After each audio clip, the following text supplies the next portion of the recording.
The 76ers are heading into the final 25 games of the regular season. Hopefully, there'll be a lengthy postseason after that. Let's talk about it with a woman who's been covering this team since 1997, if you can believe that, the great Dei Lynam. Hey, Dee, welcome back. Wow, when you say 1997, that feels long. That was Larry Brown's first year as head coach, I believe. Yeah, it was. Yeah. That's true. Uh-huh. All right, so Dee, as we speak, the Sixers are about to return from a lengthy All-Star break. Back in early December, they were 12-12. Since then, they've gone 27-6. How are you feeling about this Sixers team? Yeah, that night that they went to 12-12 was a double overtime loss in Houston. Um, and they played very good basketball since then, to be honest with you. I think they were just a little slow out of the gate. I think they've kind of found their identity in a way. Tyrese Maxey being hurt kind of allowed them to figure out lineups that work well together when he came back. And him playing with that second unit has helped both the starting lineup have the better defensive start, and it's helped this second unit come with some energy and momentum changing things when Doc goes to his bench. So I think the combination has helped, and good health obviously is a Yeah. big part of it. Harden got healthy, Maxey got healthy, and Bede's have been pretty strong too. So let's hope they can continue it for these final 25. Yeah, that's always a question. Joel Embiid, 33 points a game, 10.2 rebounds. It's going to be really nice if they can have him healthy for an entire playoff run for a change. Can you make sure that happens, Dee, please? Well, a lot of his injuries have had last year. The two injuries happened in the Yeah. postseason. So it's not as if he's limped in. Some of the ones in the past he has. And the one year that he was actually healthy was the year they were in the bubble and he didn't have his running mate at the time in Ben Simmons because he was hurt. So I think, good health is definitely going to be a big part of it. And the other part, in fairness, I mean, the competition is pretty strong in the East. So even though the Sixers have played really well since the date you cited when they were 500, so has Boston, so has Milwaukee, Cleveland. I think Brooklyn, to me, I think they're going to play hard, but they are not as scary a team with no Durant and no Kyrie. But those other teams, they're equally saying, we're doing some good things, and they hope to have a long postseason run as well. I got to be honest, I was skeptical about how much James Harden at age 33 and a half had left in the tank, but he's been Wow. pretty impressive this year. Do you agree? Oh, he's been great. Personally, I think he deserved to be an all-star, though. Yeah. He's probably grateful that he didn't have to participate in that sham, I would call it, because it's become a horrific event to watch. But his play was certainly deserving of him being there. I love his game right now. Obviously he's leading the league in assists, and he's also scoring 20 points. I said if he was 18-10, that the fan base would be happy, and he's above that right now. And I think you can see, what the dividends are is that your team is third in the East. This year's new additions, including P.J. Tucker, DeAnthony Melton, Montrezl Harrell, Daniel House, they've been something of a mixed bag. I know Tucker was, never a big scorer, but he's been a non-factor offensively the great majority of games. There aren't many starting forwards in the league averaging just 3.4 points and 3.9 rebounds per game. Were they expecting more from him? I know he's a good defender, but were they expecting a little more from him, do you think? But he's more than a good defender. I mean, he gets the top assignment every time. He's Yeah. given Giannis trouble. He gave Tatum trouble. He gives them all trouble. So when your team is winning the way they are, you got to look at the big picture. I mean, I know there was a Right. Reggie Evans back in the day, but this is what you brought this guy here for, to be able to defend those top guys and to be able to bring that also in the postseason. So I also don't think they get him the ball that much, to be honest with you. Yeah. He doesn't get shot attempts. So, and he can't be blamed for that.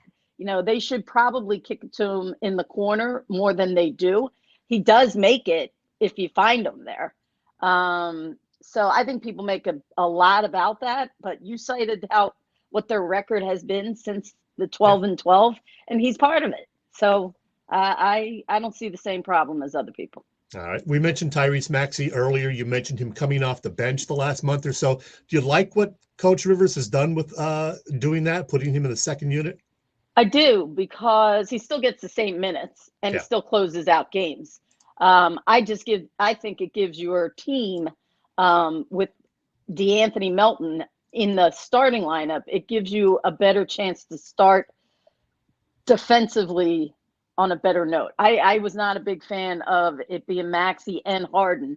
They're not going to, and you're talking about guard perimeter guys, and a lot of these teams, they're their best players. So having a guy like Melton to be able to put him on one of the top perimeter guys, whoever the opponent is, to me is great. And then having a guy like Maxey to be the first guy you turn to he's instant offense. I mean, who doesn't love that when you turn to your bench? So I think it's worked out quite well. How about Tobias Harris? Whenever he, has a bad game, you hear a lot of people criticizing him because he's got the big contract. What do you think about Tobias Harris this year? I think he's adjusted pretty well. So before, let's just go back to last year, he really had to make the adjustment after they traded for Harden. But, before that, I mean, he's a guy who's like going to back down his defender. Now he has to catch and shoot. When he gets it, it's a catch and shoot guy. That's what he has to be now. I think he's done pretty well. I really don't think you could go across their top 6, maybe even 7, and you should be pretty happy with them. Are you okay with how the coach has managed the rotation? Do you have faith in Glenn Doc Rivers, D? Well, obviously, it would say to me that he's not sure what he wants to do with the backup center position. Yeah. Paul Reed had a chance in the beginning. Then it seemed, Montrez was going to be his guy. Then right before the break, Paul was getting some minutes again. They went and got Dedmon. So it seems to me that he's not comfortable with whatever they decide to do there. And I would hope that he has that cleared up, because obviously that was a big thing last year. He didn't play Paul Reed at all. Yeah. And once they got to the postseason, he had to play him. So, you want Embiid in the postseason to be in the high 30s minutes wise. But you also don't want, when he goes to the bench, that everything falls to the wayside. And the defensive numbers when he's on the court versus when he's not are pretty significant, which does point to how strong a defender he is and what you have in that guy. But I'd like them to have at least show that they feel confident in what they're going to do with that backup center position. So, Diaz, I put up the NBA East standings.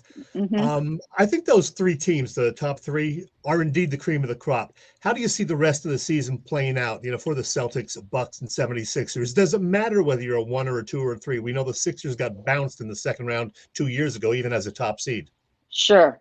I do think they are, as you called it, the cream of the crop. I think you can have trouble with some of those teams below. I think those top 3 should win a 7-game series in the first round. In my opinion, I think it would be difficult to beat them in a 7-game series. I always think, look, if you use the example of what happened 2 years ago, you lose on your home floor. So, but yeah. I think by and large, I think Toronto was glad they had the Game 7 a couple of years ago when they had the quadruple doink. That would be preferred when you get in a situation like that, to be able to have the home court. But at the end of the day, you're going to have to, get it done against a pretty high quality team. And the other thing is both the Celtics and the Bucks, they've been there. The Sixers are still trying to get there. And I mean, I just look around, and experience is huge.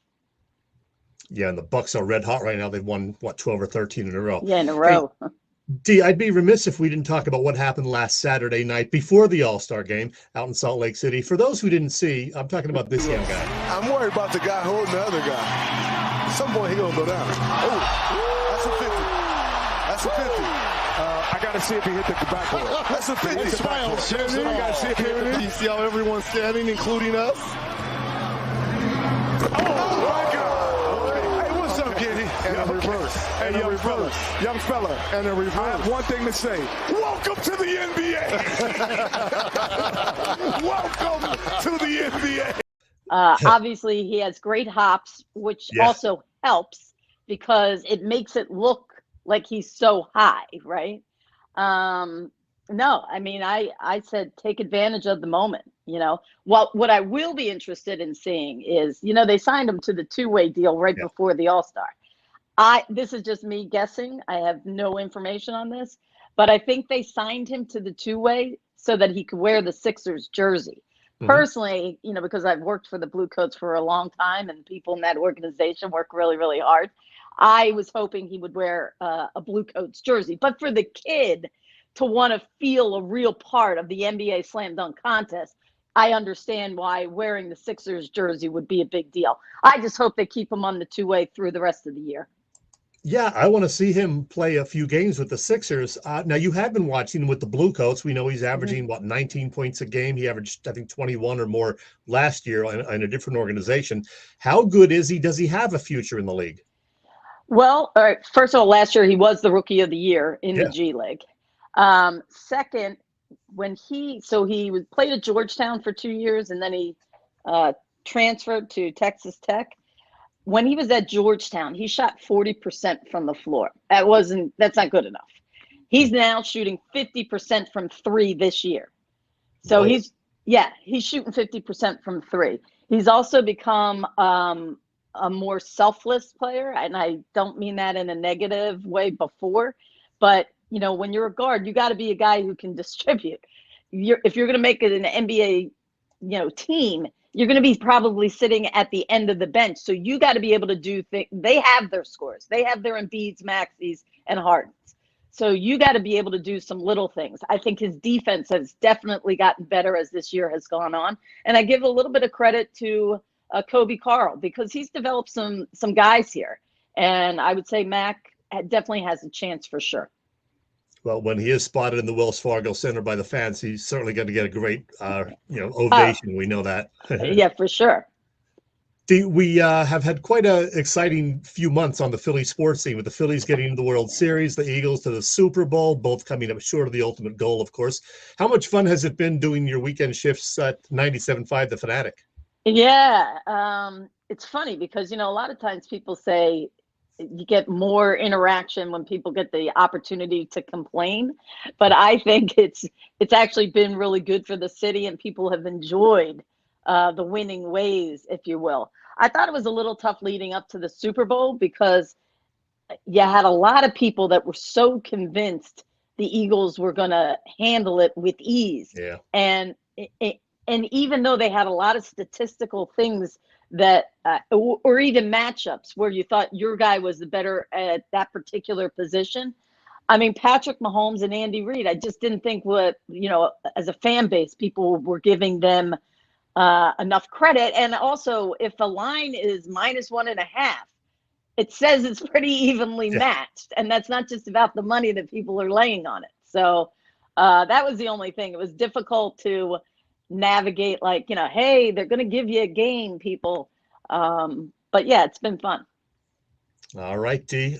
Enjoy the rest of your birthday week.